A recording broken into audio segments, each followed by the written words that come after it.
I would like to call this meeting to order. And we will start with the Pledge of Allegiance. Chuck is already standing up. Okay, we're going to start. I pledge allegiance to the flag of the United States of America and to the republic for which it stands, one nation, under God, indivisible, with liberty and justice for all. Well, greetings, colleagues. I hope everybody has at least had the opportunity to get outside and enjoy some of this weather. I understand that it is changing, that we will soon be with rain. So hopefully you guys are enjoying this weather. I would like you guys to look at the minutes. And if you go into onboard, you can see the minutes from March. And if everybody could take a look so that we can approve of the minutes from March and if there are any changes, of course. There is one change. Corey, I mischaracterized Corey in the Special Projects Committee. He's the committee chair. And he pointed it out, I changed it, but okay. You have the original. So when we make our resolution, it'll have to be as amended. Okay. Okay. Anybody else with any changes?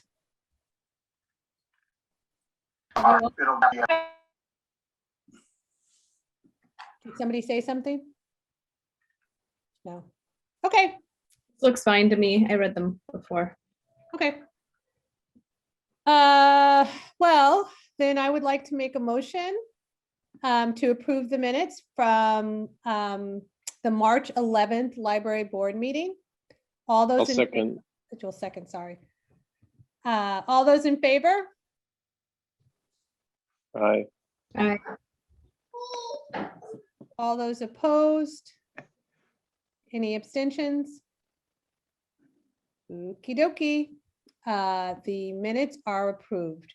And we will now move to regular business, and we will move to the WLS report. And Francis, I want to thank you. He sent us his report on email, so I don't know if everybody got a chance to read it, but he has sent them to us. So if he doesn't go into detail today, he will do the highlights. And so I'm going to turn it over to you, Francis. Yeah, thank you, Chair, and everybody.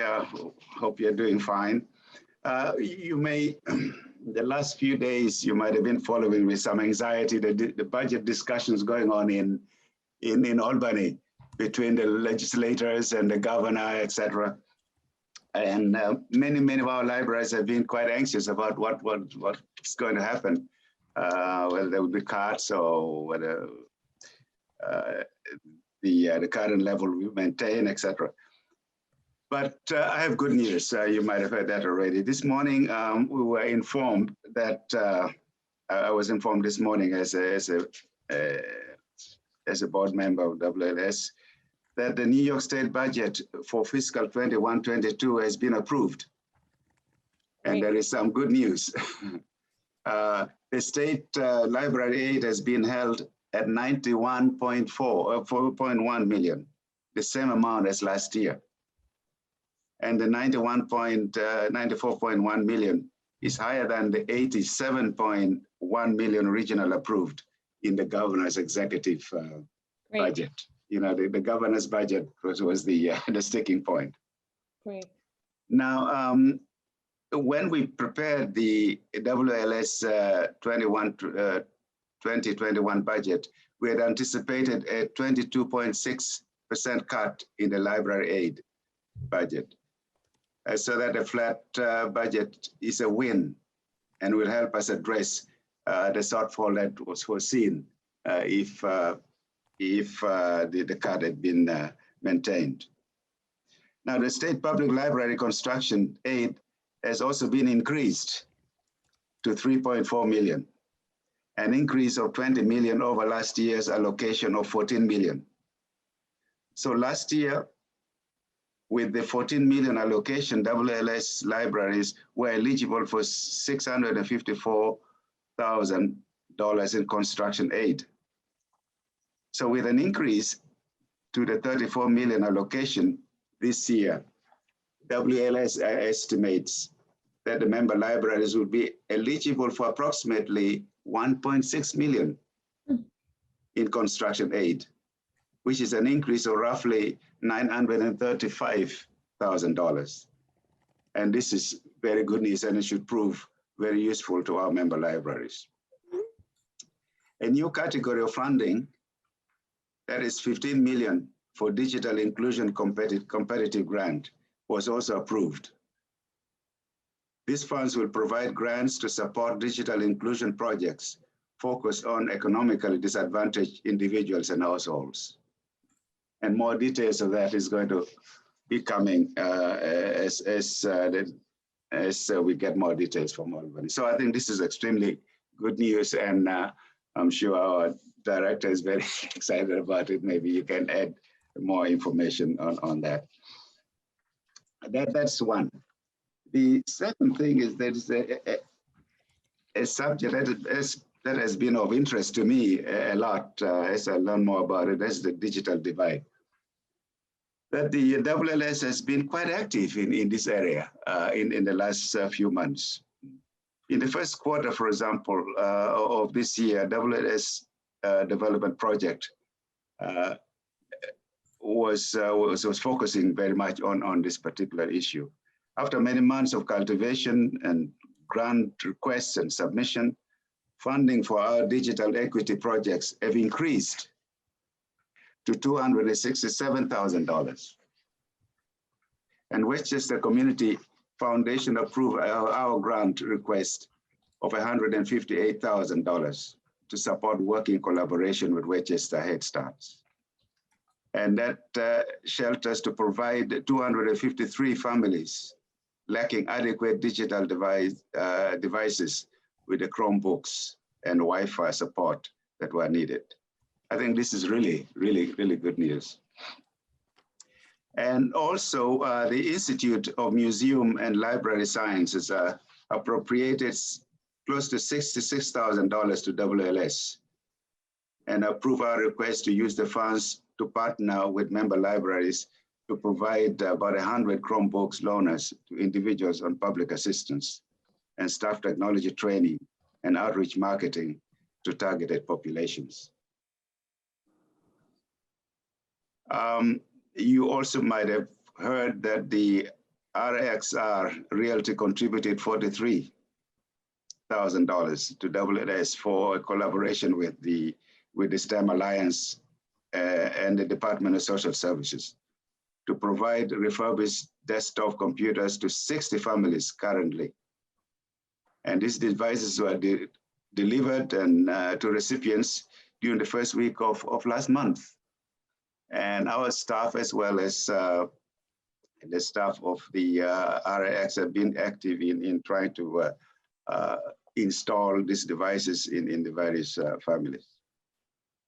And during the, I think it was last month, the Giving Tuesday, I think nearly $4,000 was raised for individual donations towards this initiative. So something is really being done quite actively in our organization to deal with the problem of digital divide. Westchester has a population of 996,000, just a notch below 1 million. And 13.6% of the residents do not have internet. And approximately 1 out of 5 households did not have desktop or laptop before the pandemic. So this is quite good news. And we have encouraged WLS to continue to work in this area, try to identify potential sources of funds, and so that we can increase our activities in this area. So that is one. And the second one is as regards the public engagement. There is one particular area which I've been following with a lot of interest. That is the Senior Law Day Collaborative project, which provides access to the knowledge and guidance of more than 150 professionals focused on elder law and related topics, concerns to all the adults and caregivers, people with disabilities. This is a project that is that helps older people with all kinds of problems, legal problems, Medicaid, etc. And I think our library is quite involved in this as well.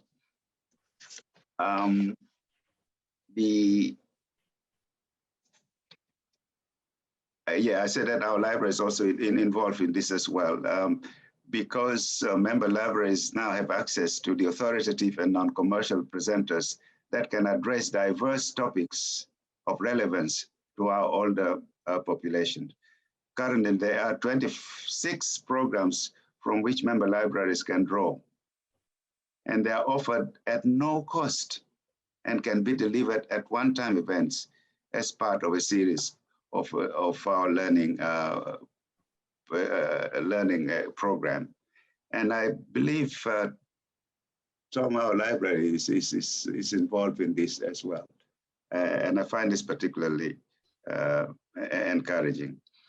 The other things also that WLS has been involved in providing direct service to our senior population as regards legal assistance, promoting library awareness, et cetera, et cetera. I don't need to go into that.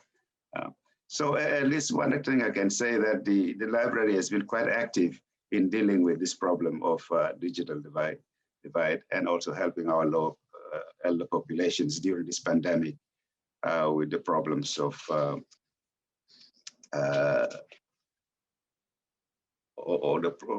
the problems of getting information from, let me see if I can, yeah, assisting our,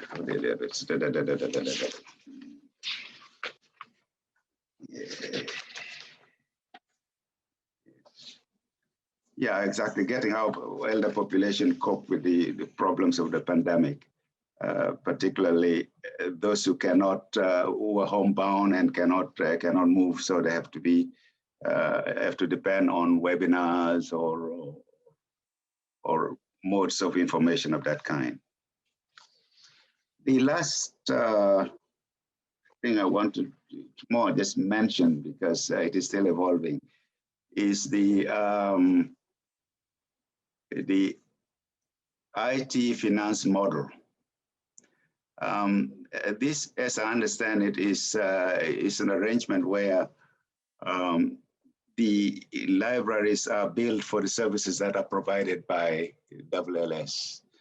And there are different arrangements for different libraries depending on what kind of services they get from WLS. This has been, I think a new model has been proposed, which is still under discussion. And maybe Tommy, if you can elaborate on that. And it is being discussed at some length, sometimes heatedly, within the PLDA. It was discussed, I think, two weeks ago, and the discussions are ongoing. It has been brought up briefly in the library in our board meeting, but we found that this requires a more focused attention. So we are going to be having on Tuesday, I think Tuesday evening, a workshop of the board just to discuss this in some detail before we engage our directors and try to reach an agreement on this.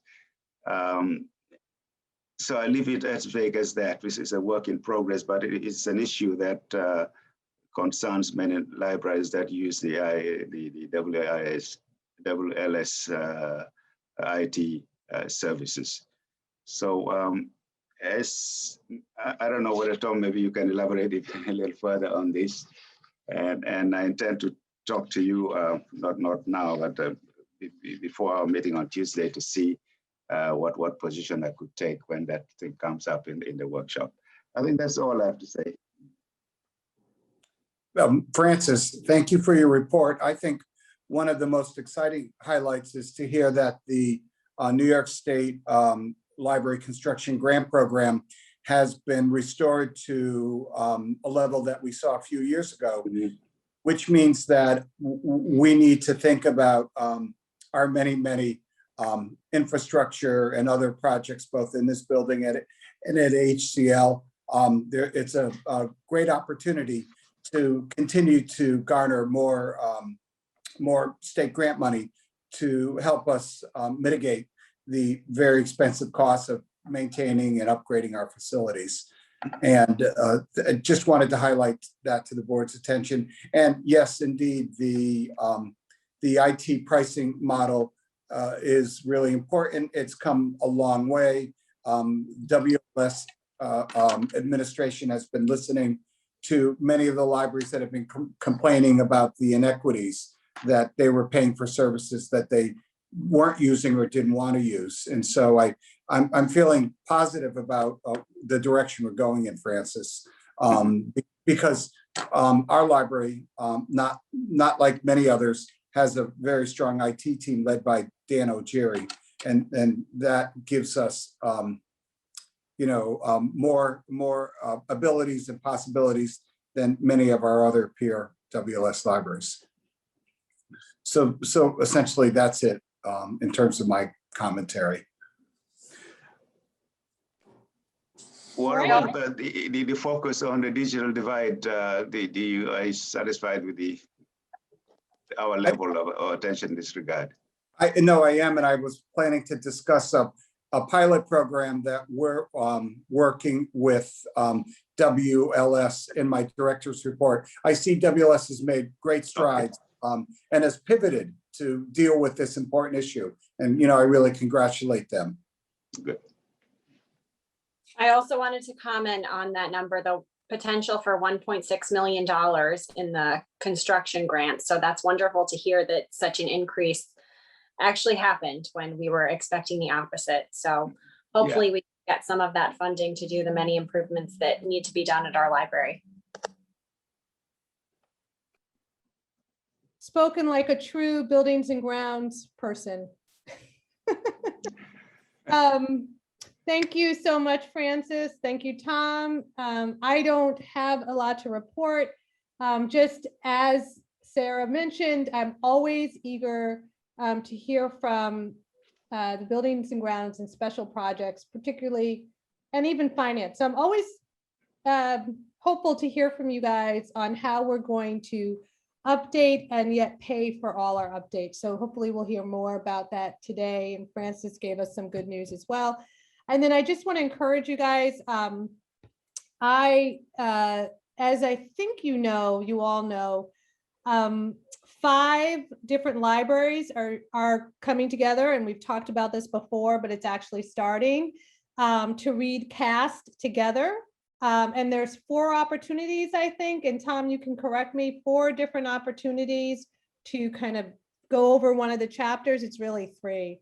But then the actual writer and author is going to be here, not be here, we're doing it over Zoom, but she will also join us to talk about the book, and yours truly will be moderating. I sometimes have to pinch myself because it's such a good book, and I'm just very honored to do that. But I just want to encourage you guys to read the book and join one of the opportunities to discuss it. 5 libraries from 5 towns have come together, and it's really a kind of neat collaboration. Which libraries, Tom? Deirdre, the libraries include our library, Larchmont Library, Rye Library, Harrison Library, and Mamaroneck Library.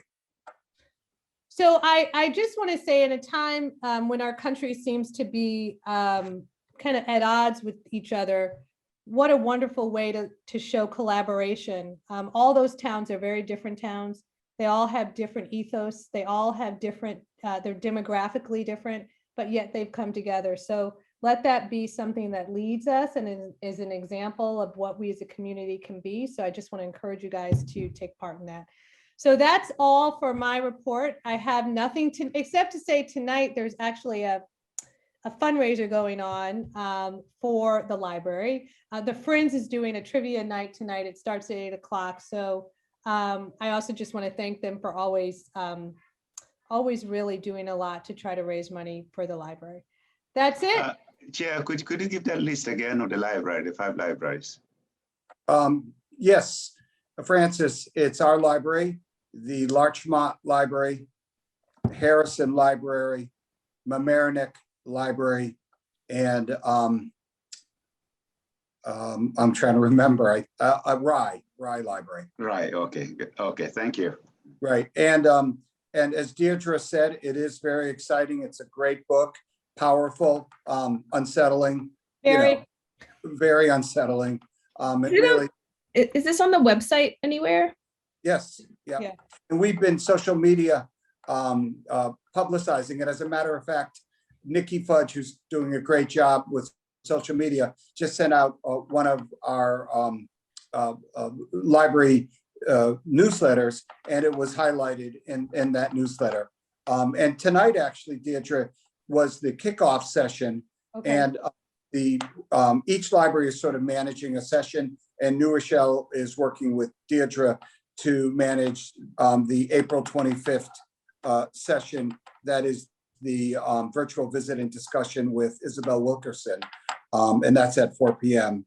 But the director emailed us and said kickoff session was really successful, well over 130 participants, which is terrific. And last I heard for the Isabel Wilkerson session, and this is over a week old, I'll have a better number tomorrow. We're meeting again, all directors and the CURE folks who are managing this. There were over 500 registrations, which is really kind of amazing. And I do encourage people to read the book. And our library purchased many print copies. We just purchased an additional 10 print copies and 2 large type. We have ebooks, we have e-audio, and we have CD as well. So it's not too late to get in. It's a book that reads fairly quickly. So but it does. It's a hard read because it's unsettling, but she writes in a way that is user friendly. Yeah, I agree.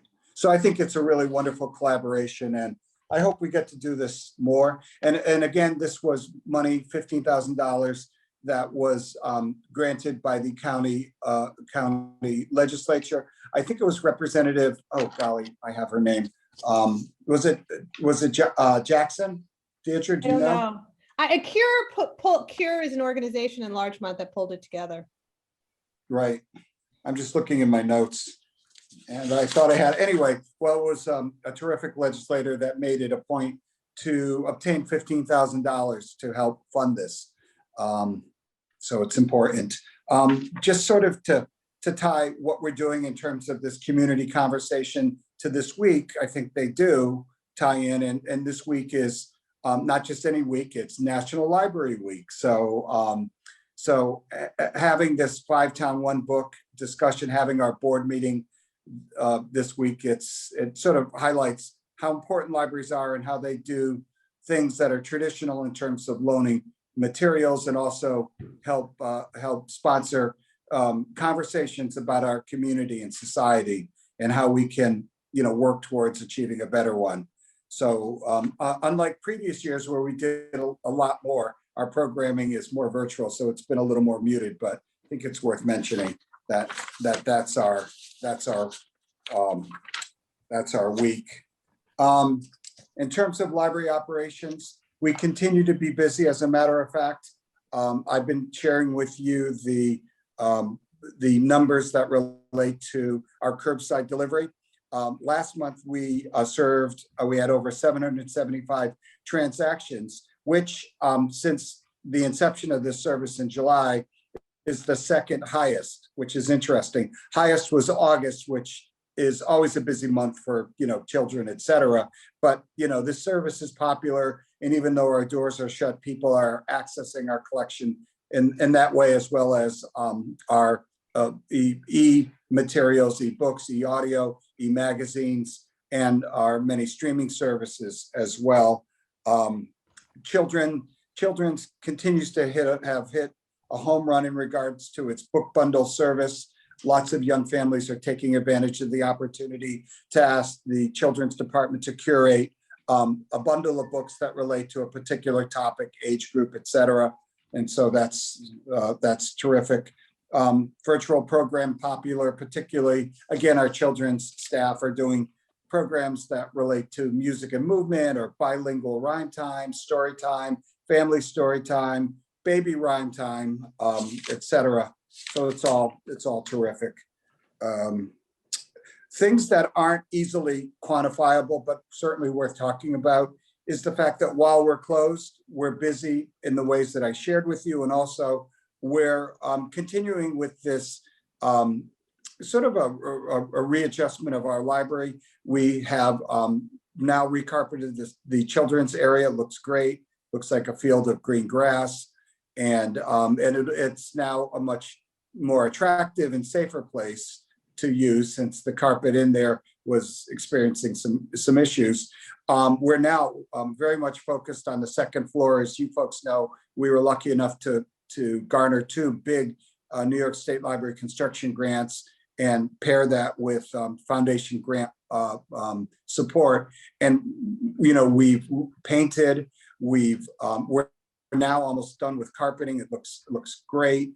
We have new furniture. We've been rewiring, getting ready to come up with a whole new configuration. We're going to have a business center as well, which is very exciting, that people can come and take care of those sorts of needs in one area, not have to wander around the library. Let's see what else. We'll be retrofitting our lighting. And I have to really give a shout out to our terrific custodians who have been working very hard. We saved a lot of money by not hiring movers, but they put in a lot of back-breaking work to help move shelving, and and our pages are shifting and putting books on big book trucks and then returning them, et cetera. It's been a real great effort. And I think when you folks are finally able to see the second floor upon completion, you're going to be happy and know that this was an effort that was well worth it. So silver lining having being closed. And we've also been taking the time to look at our collections and deaccession titles that are not in great shape or are old looking, and so that's been a real positive as well. And in terms of reopening the library, certainly I guess we're getting closer, even though I was in a Zoom meeting with George Latimer and he highlighted the fact that numbers in Westchester, which were going down, have been going up for the last 3 weeks, which is disconcerting, despite the fact that so many of us have been able to be vaccinated. We're seeing a slow reopening of suburban libraries, many of them appointment-based or limited hours, but the larger libraries in terms of population, more urban, still closed, like us, the Yonkers Library, the Mount Vernon Library, Greenberg Library, White Plains Library, Portchester Library, Shrub Oak Library. Those larger libraries we're still closed at this point. But our staff was lucky enough to be able to be vaccinated through a resident who works at a practice in the Bronx. And so the staff is in and now receiving that second vaccination. So we're in better shape so that when we do reopen, we should all generally be in a much safer place. With having said that, I've been talking about a lot of library grants, and about our grants for the second floor, part 1 and part 2. Moving forward, we're getting ready to close at long last the Gateway grant, which was the circulation area, getting ready to close the HCL boiler project. We installed boiler, hot water heater, and some exterior LED lighting as well. We're getting ready to close a new grant, which was the replacement of the awful stairs that connected the basement with the first floor. Great looking, new, bright, safe stairs. The staff is thrilled as well. But there is a lot going on. Of course, one of the major issues is we have a budget that will be voted upon by our residents on May 18th. And we are in the process of sending out letters to neighborhood associations and other civic groups, asking them to give us an opportunity to appear at a meeting, or we can schedule a meeting via Zoom and talk about our budget, et cetera. At this point, we only have one meeting that's scheduled, the Glenwood Lakes Association. And so that is scheduled for, I believe, the 29th at 8 p.m. We believe it's virtual, and I'll keep you posted. But I just want to acknowledge that Onboard I'm finding Onboard, our new software portal, to be very useful. I've been adding things. I just put up our meeting. I put it on the calendar, so you all have the opportunity to access it that way. And you also, Tom, you were also able to get us into this webinar form. Like, I just went on the site and registered. I mean, I just went on and was able to click to go to Zoom. I didn't have to register anything. So you figured out how to do that, I guess? Yeah, I did finally. And I don't think, Deirdre, if you're in agreement, I don't think we need to register anymore. Do you? I'm in agreement.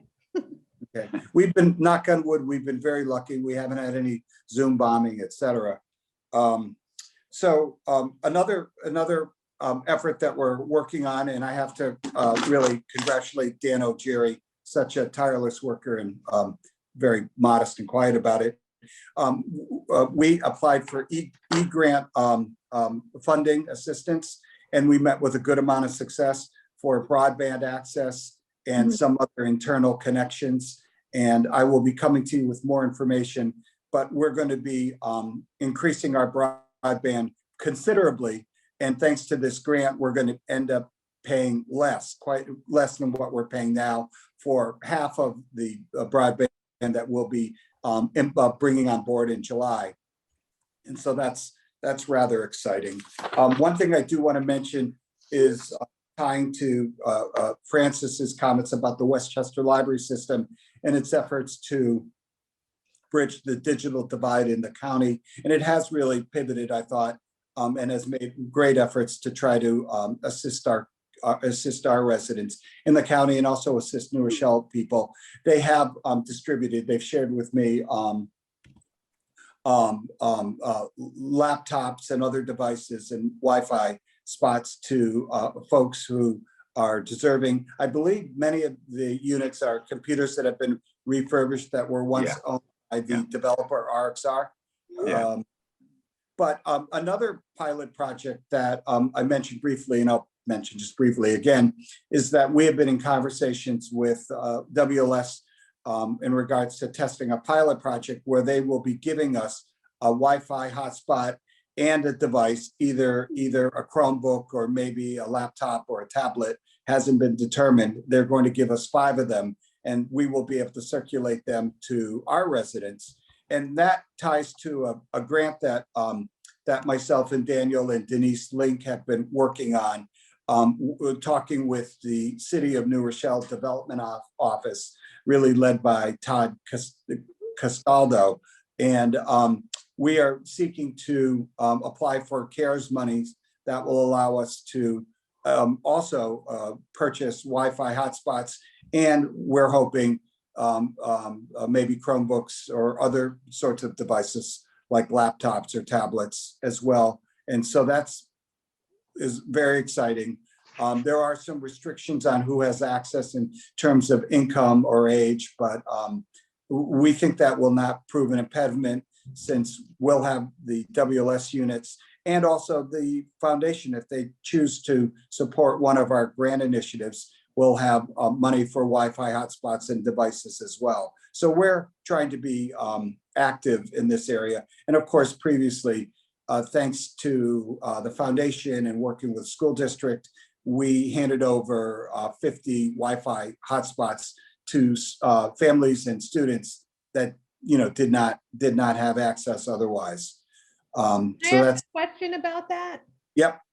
Have you been in touch with the with the interim superintendent? Like, are we going to get those back at the end of June, or are they not going to get? I mean, has there been? What's the follow up? That's a good question. I reached out to the IT head and did not get an answer. Okay. So, but Deirdre, I think what I'm going to do is reach out to the superintendent and tell him that, you know, obviously we're very excited about this initiative, but could we have an update regarding usage, and also, you know, when we might expect to see them back. I think we were thinking that they would probably have them at least till September. Yeah. But you know, we need to stay current with that so that they know that, you know, they're of interest to us. Okay, that's fine.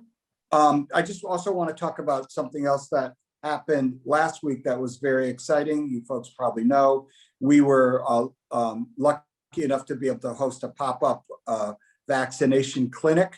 And this was something that happened so quickly. And again, we were able to pivot in a very timely manner.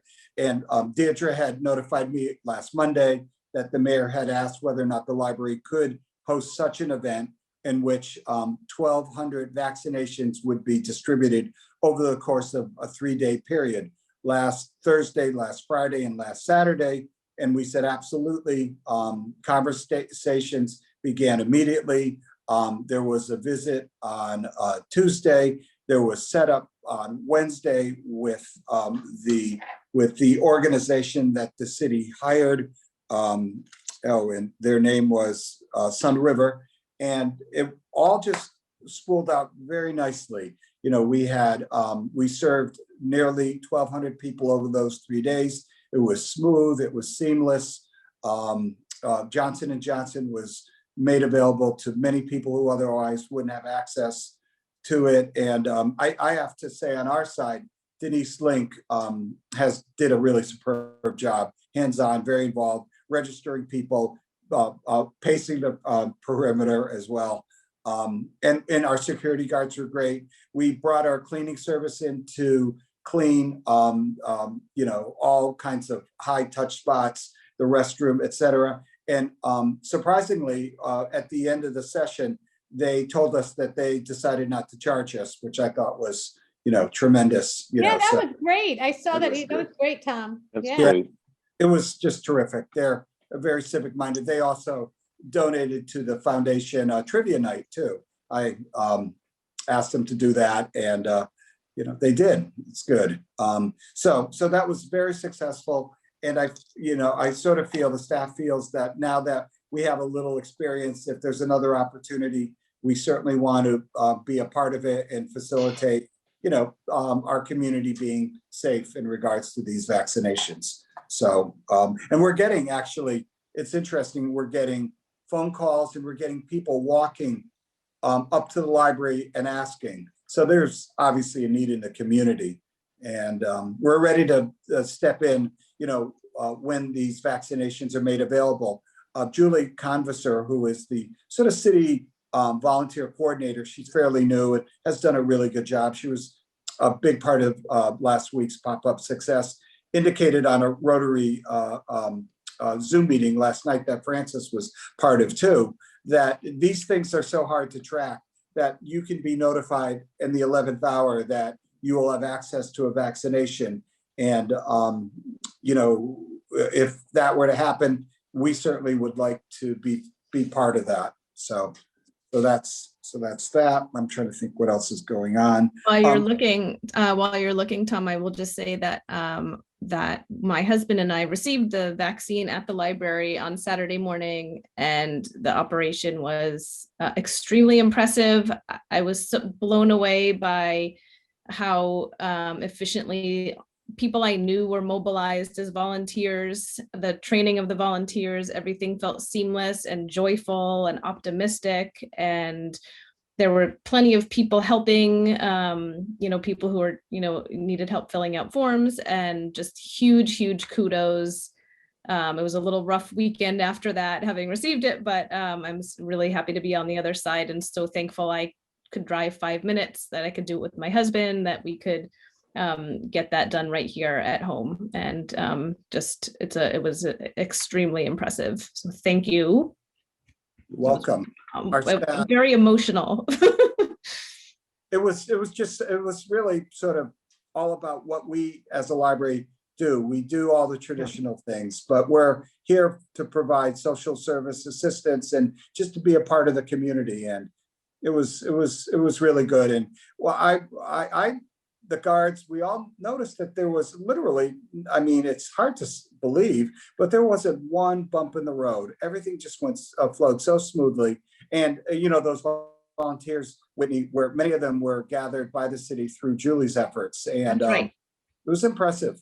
Seeing friends there helping you through it was just like this big, extended family affair. We're all in it together, and I can't imagine an experience that exemplified that more. Yeah, I agree. Thank you for sharing that. That's so good. That's good to hear. It confirms all our observations. I know I'm going on. I'm trying to make this quick. Our AARP tax prep program continues, not nearly with the same kind of numbers and success because of the remote access, but it's important to say because tax season has been increased, the AARP program has also been increased. It will go on. You can submit your documentation. The deadline has been moved to May 4th, and they promise closure on I believe it's May 17th. So if people who want assistance and have the capacity to provide them with their tax documents by scanning them or taking a photograph of them, AARP is available. There's a number, leave a message, and they are calling people back. Our Red Cross blood drives continue. Today was the 6th since the pandemic, and well over 130 donations, probably almost they characterize it as 380 lives potentially impacted. So that's pretty cool. Let's see what else is going on. As far as the Friends, they're still not open, but Amy Teets has taken voicemail and emails from patrons looking to find a book if they have it, and if she can find it or some of her volunteer colleagues, they'll make it available through curbside, and payment is captured. So they're still functioning. They're still there. It's terrific. The foundation, as we speak, there is that trivia night competition, and sorry we're all missing that, but sounds like it'd be, a fun evening. And I am done. My report is done. So thank you, and happy to answer any questions, other questions. I have a question. I think it's wonderful that the library was able to host that pop-up event. That was great. Deirdre circulated some pictures, and that was wonderful to see the space being used. And it's great that our staff has gotten vaccinated, those who wanted it. I just wonder if we have a tentative opening date. It's a great question. We don't. We're waiting again for our vaccinations to be fully set for the staff, our renovations done, looking at the numbers in New Rochelle to see, and other areas to see that go down. I can't imagine the earliest would be until early May, but I'm willing to take guidance. As I said, most of libraries of our ilk are still closed, but we're getting closer. I mean, you do know the schools are open, right? So we had at one time, we're really following the schools. And so they're now, and in about 2 weeks, they'll be open 5 days a week with masks and social distancing, et cetera, but they are open. Starting the week of the 26th. Yep, 5 days a week. Should we start thinking about if things continue sometime in May? I mean, it's interesting. I think there was a real push to get the schools back on track, which is separate and apart from the library. I think there was a real kind of school issue. But it would certainly be, I do think it's something perhaps to have conversations with about your colleagues that, okay, now our schools are open. what does this mean? I definitely think you should start having that conversation. We don't have to be kind of the only library that's open if everybody stays closed, but I don't want to stay closed because everybody else is closed. Right. You know, the smaller suburban libraries are opening and very gingerly and limited. And so that's happening. As I had mentioned earlier, those larger libraries, more urban populations, higher incidence of COVID, they're still entirely closed except for the curbside. But no, I mean, I think we're all reaching a point where we're ready to reopen. Having the staff all fully vaccinated is a monumental step in that direction. Having our second floor renovation be not as volatile. It's been rather volatile these last few weeks, is also there. We have a department heads meeting next Wednesday, and that's on the agenda to start talking about that. So we're definitely moving in that direction. Okay. And of course, you know, we now know a lot more than we did it before. So I think being safe in the space is even easier than it has been, because we now know some things, and you probably are a little bit more aware of how to make sure my library is safe and how to make, so yeah, just have I think it's the right conversation to have. Okay, agreed. Do you have a personnel report? A fairly brief one. Okay. We've interviewed candidates for the marketing communications, and we are planning to have a third interview. And Hannah, who has been very useful in the process, and I keep on missing each other. But we will be meeting in the near future to go over how we're going to manage that. We thought we'd meet yesterday, and I got busy, and today she wasn't available. But we will have those candidates come back for that third interview, and it'll be a different approach. And I've also submitted to the Civil Service Department here in New Rochelle the request to create, per the board's approval previously, the programming, Lumen Winter Gallery and theater person. And I found a civil service job description available in other county libraries for really the exact position that we need. And so I've submitted it to civil service. I'm hoping that they'll be able to get to it and get moving on it so we can start advertising for that too. And timing is important as well. So that's it. Okay. Can I ask you one question? We didn't talk about this, or if you did, I missed it. When is the election? What's the date? May 18th. May 18th. Okay.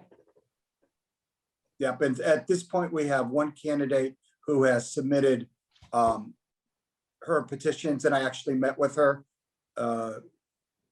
yesterday. That's kind of scary, 9 o'clock. And another candidate has pulled petitions, reached out to me, and he is, I think, starting the process of getting signatures to qualify. So that seems to be the field at this point in time. Okay. All right. Nothing for us to vote on, huh, for personnel? No. Okay, great. So now we turn to committee reports. The budget committee doesn't have anything to report other than as Tom mentioned, when we go out to meet with neighborhood associations, we talk about the budget. And if you guys have questions about the budget, I encourage you to talk to Whitney, Chuck, or myself. I don't know who will be going out to the meetings. He's setting them up, but make sure that you're comfortable with the budget when you go out. Anybody, Chuck, Whitney, you have anything to add? No, but I will be at the only meeting we know about so far, which is the GLA meeting on the 29th. I intend to go in support of the budget and Tom and anyone else. Okay. Yeah, I mean, it's a rough time in America. So raising, we are asking for a tax increase. It's a small one, but be ready to answer, or, you know, people have a right to ask about that and should. So just when you go, be ready to discuss that. Do we have our number, Tom, that puts? Yeah, I think he sent it to us. Didn't you send it to us, Tom? I might have missed it. Yeah. Yeah, I did, Deirdre. I believe the increase is I see it now. $10.01. $10.01 for the average taxpayer. Right. I'm looking for it right now. Yep, no, it's $343.15. And it will be $353.16. So that's an increase of $10.01. Oh, Yep. good.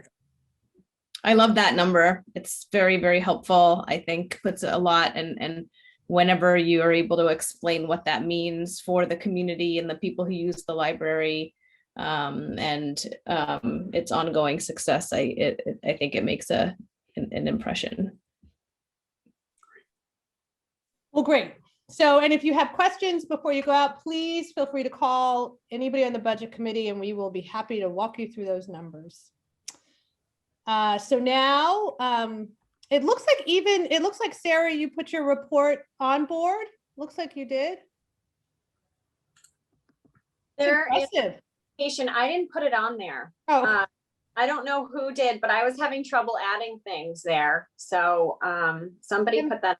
Thank you. It was the AP presentation. I saw that today. it's like, oh, Sarah's using Onboard. So anyway, it's time for you to report buildings and grounds. Yeah, so I did intend to put on the proposals from the 2 project managers that we are interviewing.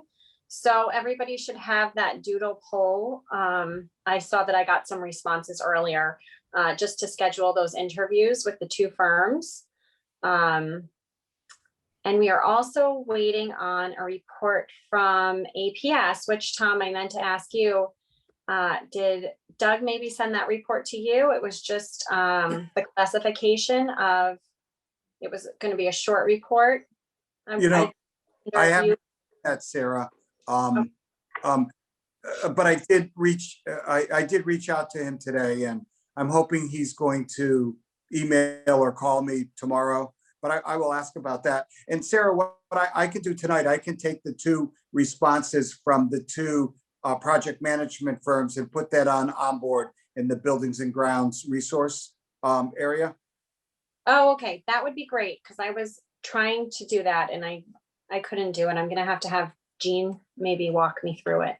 So thank you. I think, can the trainer, do we have access to the trainer people, Tom, that could walk Sarah through it? I think so. I think Ms. Guy was the person. She's very, very helpful and has a very positive personality. She said that she'd be willing to work with any of our board members, anybody that has an account in Onboard. I'm happy to, Sarah, I could send you her email address and give her a contact information. Just wasn't sure if I should reach out to her, or Jean had made it seem like it was pretty simple. Well, I'm sure the thing is, I'm sure she could tell you other stuff, and we paid her. Right. I feel like we should use it. Okay, that does fall under her then. So that's really the buildings and grounds report. I don't know if anybody else would like to add anything to that.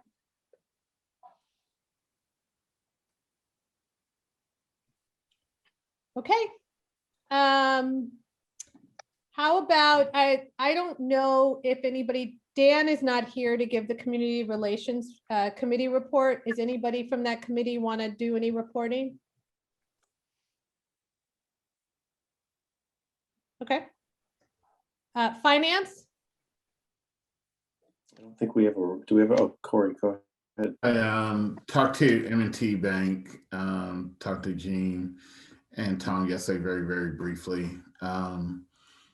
M&T would like to take over the banking relationship. I share with them our needs and what we would want. So M&T and TD Bank, I reached out to 6 different banks, but M&T and TD Bank were the ones that really stepped up and showed an interest based on the requests of what we require. So right now, I was trying to get something before this meeting, but they didn't get back to me.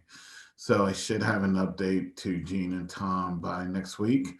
And then by the meeting, our May meeting, we should have our new banking relationship. Great. Awesome. Thank you. And there was a piece with that.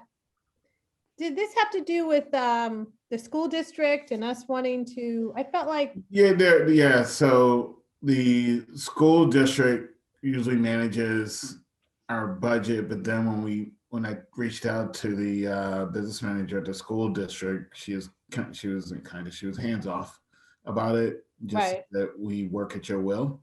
So, Okay. Yeah. That's it. So thanks for doing the legwork. Oh yeah, no worries. I do not have a personnel committee report. I have yet, so it's fascinating, Tom, because the contract is up in June. And so we're ready. Beth and Dan, we did our part. We're ready. Yes. And I have 2 more months on this board. Right. So I do have an update, Deirdre. okay. The delay. Pass the torch. I know. Torch. The delay has been because the previous CSEA representative moved, left her position. And so at long last, they did appoint someone. Jean was part of a meeting with this new person. And I have been talking to the union president, said, as like you said, the contract ends at the end of June. It would be most advantageous for everybody to settle on something prior to its expiration. He agreed, but he had cautioned me that that everyone in their camp wanted to meet, and today was that day. They met in the morning, and so I haven't heard from Rob, our union president, but I'm hoping he'll circle back to me soon and tell me they're ready to go, and then we'll start figuring out dates that work for everybody. But I'm hoping that we'll have a meeting date established soon. Okay. So the other thing is, I was reminded of this. We need to have a nominations committee in place next month. We need to have a nominations committee in place because it will meet in May. That'll be my last meeting. So in June, you'll need new officers. So we'll need to put something together. I mean, yeah, you'll basically won't have a president. That's fine for your June meeting. But we'll need to put a nominations committee together next month. Just putting that out there, okay? Deirdre, if I could just remind folks that our meeting next month is very early because of the budget vote. And it's also 2 meetings. It's the 7 o'clock budget hearing meeting, in which we have a meeting that's devoted to talking about the budget and answering questions.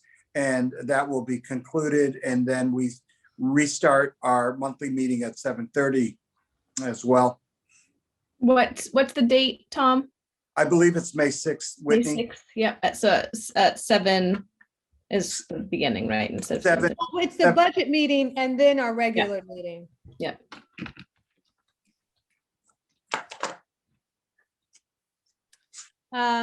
Personnel policy? Nothing? Nothing. Policy, nothing. Special projects?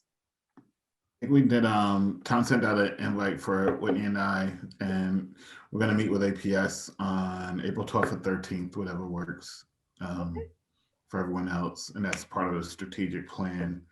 I did want to just add that I know we're talking about the grant with RXR, and so I'm going to start going down that road, but I also wanted to be mindful of what happens in the Cox report as well as our strategic plan and what happens to the library physical structure.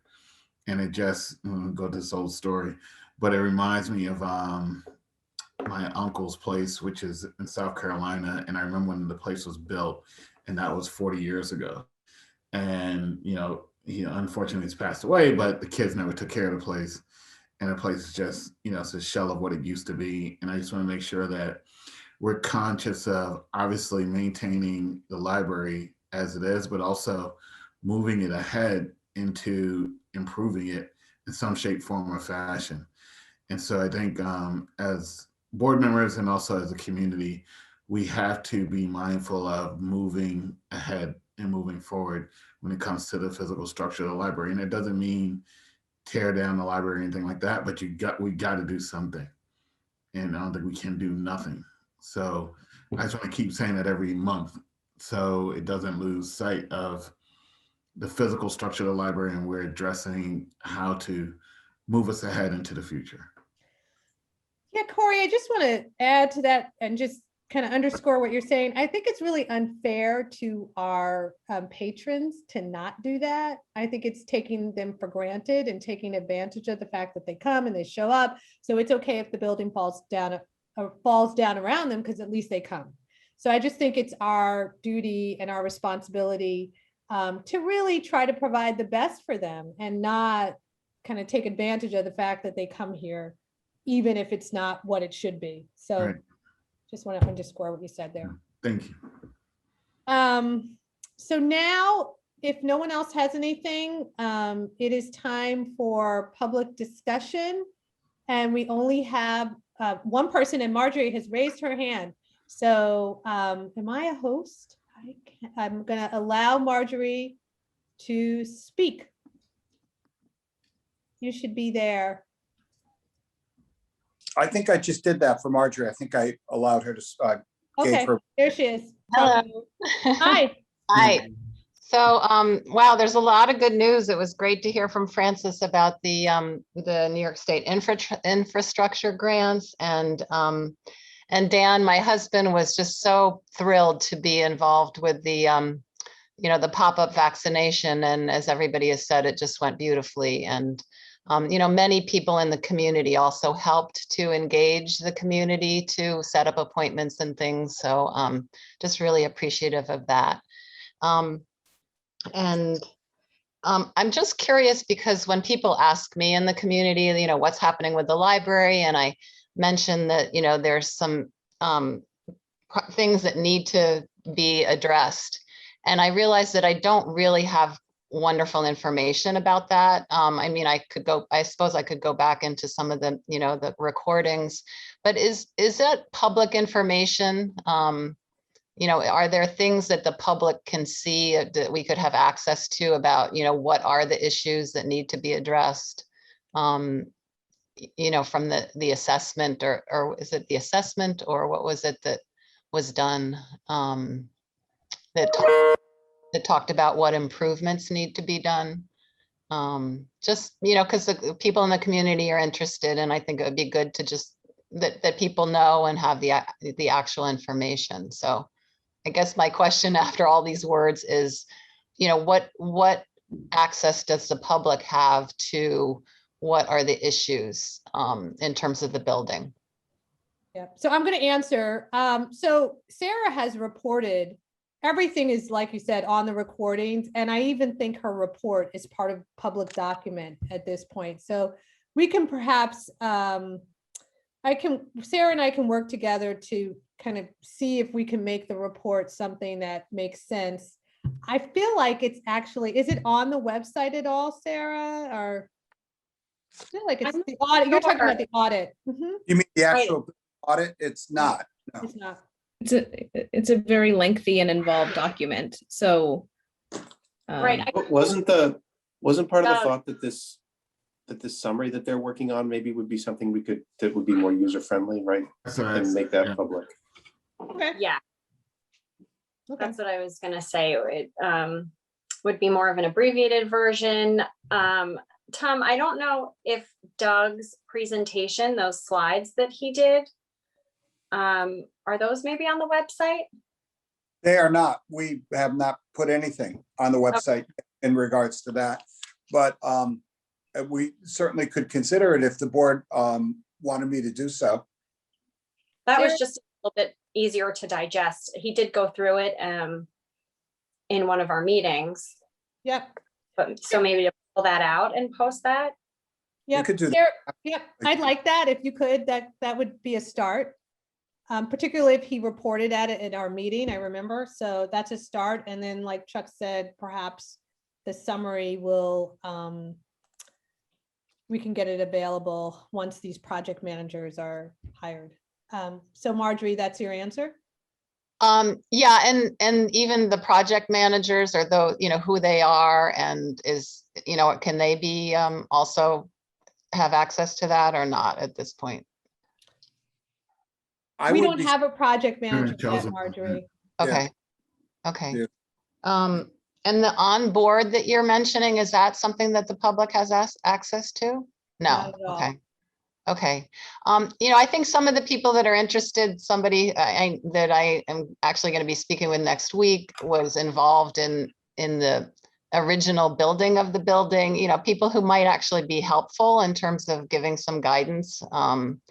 So if I could have, if you could make that accessible and then, Sure. in the very near future, that would be helpful, because if people want to know, then they can just go right on the website. Sure. So just to answer your question, Onboard is a software package that boards use to manage their documents. It's not a public thing. It is an internal tool to help us manage our documents. Most boards, the school board uses board docs. So it's not something the public would have access to. Okay, but it sounds like a summary or something on the website would be great. Sure. And Tom, is there a way for you to let me know when that is on there, or can somebody let me know when it's there? I can, sure. Okay, that'd be great. Thank you. Thanks for all you're doing. Yep. Yep, you're welcome.